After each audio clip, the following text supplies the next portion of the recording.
If you are a traditionalist and you think a Les Paul should still look the way it did in 1959, this is not the video for you. Oh, you're still here? Alright, I guess we'll continue the episode. Welcome back, Troglodytes, to your daily dose of guitar information, the Trogly's Guitar Show.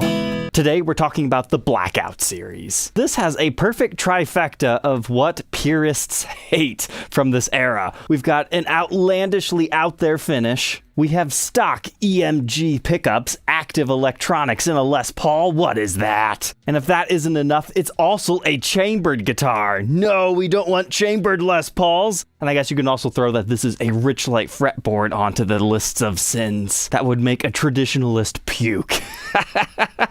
But, you know, at the same time, it's got some really cool, quirky specs that we can talk about. So besides Stallion Red that we can see here, they offered 3 other finishes from the factory. These were mainly geared for exotic car collectors. So you had F1 Orange, Diablo Yellow, and then just a straight up ebony one. However, there were a few custom orders done. I actually documented quite a while ago an Ice Blue Prism, which was a really interesting metallic finish. But they're all pretty cool because they have a matching headstock. And you gotta remember, this was quite a few years before the mod collection and demo shop came around and started putting this on a whole bunch of stuff. To find a matching headstock Les Paul in this era was still relatively uncommon. But this starts to chime in on the next feature that is very unique to this Les Paul custom. Normally a custom has multiply binding, so you'd have like a black-white layer that's alternating. Usually there's 7 of them. But this one right here has single ply binding. That's what makes these so vastly different looking, besides just the whole EMG aesthetics and the fact that you've got a really out there finish. Now, you actually do have black binding along the fretboard, even though you really can't see it, but that's the other reason this headstock looks so different, is the fact that you don't have the multiply binding.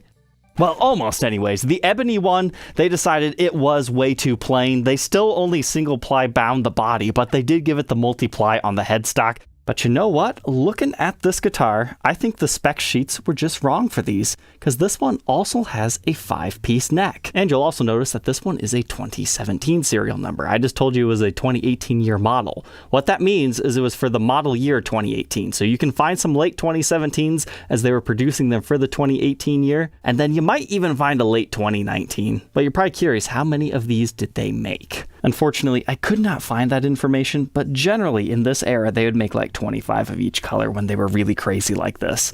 However, you don't ever see these things show up, so they might have been so vastly unpopular that they really only made a handful. You might be curious how much these were brand new. They were $4,899. Now I think you understand why some guys were upset. However, they also came with the custom shop lift and reissue cases. You got all the usual case candy, such as your pre-pack checklist, the Schaller strap locks that came stock on these, a pick guard if you chose to install it. Hopefully not a lot of people did, because it doesn't make sense to have the multi-layers on your pick guard and not the rest of the guitar. And then of course your actual COA here. Does anybody else find it weird we have these hot rod colors and they come with pink interior cases? But the point I wanted to make over here is actually, you can see this one was finished 11/20 of 2017, but poor Will Cut Guitars, the original dealer, it took him all the way till February of 2020 to sell it. Poor unwanted guitar. So to learn a little bit more about this very unconventional beast, let's go ahead and throw this on the workbench to take a look at its parts and specs.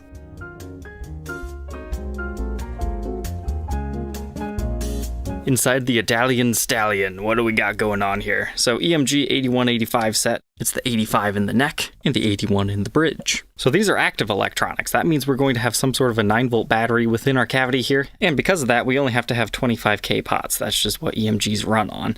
So that's the reason why traditionalists hate active pickups in Les Pauls, because if they want to change them back, it's not just as simple as changing out your pickups. You have to change out all the wiring. So if you're buying a Les Paul that's been modified with EMGs, easily budget at least $300 to change that. But anyways, we can see our long neck tenon. So it's somewhere around 2018 when regular customs from the custom shop do get the long neck tenons, because that used to be something only special things or historics would get. But thankfully right here we can actually see the walnut strips in the center of the neck. So yeah, I do believe that is a 3-piece maple neck on this one. However, the spec sheets say it's supposed to be mahogany. I've never seen Gibson actually use a multiply mahogany neck with the walnut stripes. So if you own a chambered Blackout, please let me know. Does yours also have that? Did some colors guitars have it, others didn't. As far as the bridge cavity goes, you don't see too much, except for your two-piece maple top there joining onto your chambered out mahogany body. But our bridge is just the regular Nashville style one. They did not go for the full-on ABR one. And it does indeed have a full-weight black tailpiece by Advanced Plated Incorporated.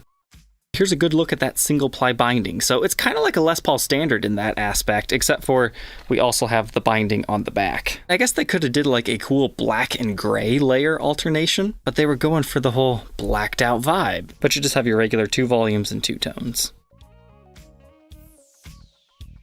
Now moving on to our fretboard. It's Richlite, and you have black mother-of-pearl inlays, which is pretty cool. You don't see them too often, used on Gibson guitars, and this one has a lot of swirling going on. I know there is such a thing called black mother-of-pearl, but it wouldn't surprise me if they just dyed regular mother-of-pearl. However, just having a completely blank fretboard probably would have been pretty cool too. But you do have white side marker inlays to help you see them. 22 medium jumbo style frets with a 12-inch fretboard radius and measures 24 3/4 inch on the scale length. Our graphite nut measures 1.69 inches. By the 12th, it's 2.07. First fret neck depth, 0.87, and an even 1 by the 12th. Here's what that looks like at the first fret and the 12th fret. Nice and rounded without being overly thick. And now our headstock. This was very poor work from Gibson. I mean, you gotta remember, 2018 was that last full year under Henry J ownership, and they were doing a whole bunch of crazy stuff. We've documented quite a few, but just to name a couple of other cool models from this time. Yeah, the Vivian Campbell signature, the Les Paul Boogie Vans, Les Paul Junior Mosaics. I'm on a quest to document them all. But the reason why I say this one's so poor, do you see what's on the binding right there? It just looks like dust, right? That is under the finish. Thanks, Gibson. Maybe my snake pit is real after all. But that's pretty much all over the headstock. That's rather unfortunate. Something else that's unfortunate is we cannot see the neck material because it's all been painted over, but at least our truss rod is looking in good shape. But the black mother-of-pearl inlays really cleanly inlaid with that super bright headstock. It gives these a very unique look. So the EMGs are on a quick connect system. So if you're a big EMG pickup fan, you could swap any type of EMGs in here that you do want without having to do too much work. But now let's talk about chambering. Custom shop chambering, I actually am a fan of. They do it in a little bit of a different way than Gibson USA. Custom shop chambers are basically a big U shape that is all connected, whereas chambered guitars within Gibson USA, you can't actually see the chambering. So if you've tried a USA standard that was chambered, you didn't like it, I would still give custom shop a try. For example, you might check out a Les Paul Elegant or even the Catalina series. It's one whole cavity. You can drop something in here and it comes out down there. You could technically use this to smuggle some Twinkies to your next gig. Other than that, in the single ply binding, there's not too much more to talk about on this one. You've just got your Schaller strap locks stock from the factory at the bottom and up here. Another pretty poorly finished area on this guitar is right here. It's got so much orange peel in that area because they didn't completely buff it. So it looks like more white dust, but no, it's just orange peeled finish. And then we can see our 5-piece neck, which is honestly quite hilarious because there's a lot of guys that would hate on this having a maple neck. If only they would have put big honkin' volutes on all these things too. Just put everything that the traditionalists hate all on one guitar. But there we go, late 2017 serial number. You just got regular black Grover tuners. All said and done, this one weighs 8 pounds 4 ounces, much lighter than my last one. So let's go ahead, plug this one in, and hear how it sounds.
yeah, this is not like the normal Les Pauls. These pickups are very active. They want to overdrive your amp. They sustain forever. Like, you can just not even bother with picking. I know a lot of bands like to use EMGs like Metallica, and that's exactly what comes out of this guitar. I know Zakk Wylde is another one.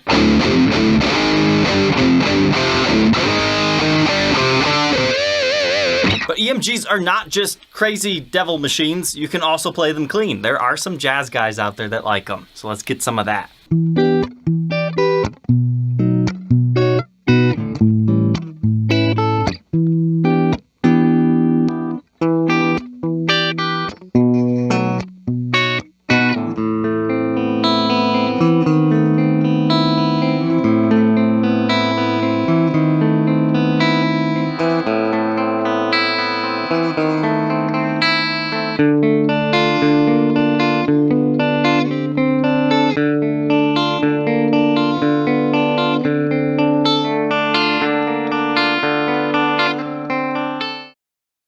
Now that we know all about the chambered Blackout Stallion Red Les Paul Custom, what are my final thoughts on this thing? I'm glad I tried another one of these. Am I going to say it's my favorite Les Paul of all time? No, but it definitely fills a very certain niche for a little bit more aggressive playing than I normally do. And it's got the looks to pull it off too.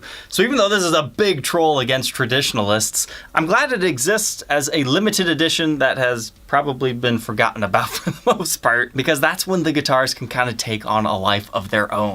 I collect the weird oddball 2018s, so you don't have to. I just think they're interesting. So I hope you enjoyed tonight's episode. Don't forget to like, comment, and subscribe, and we will catch you tomorrow on the next one. Take care.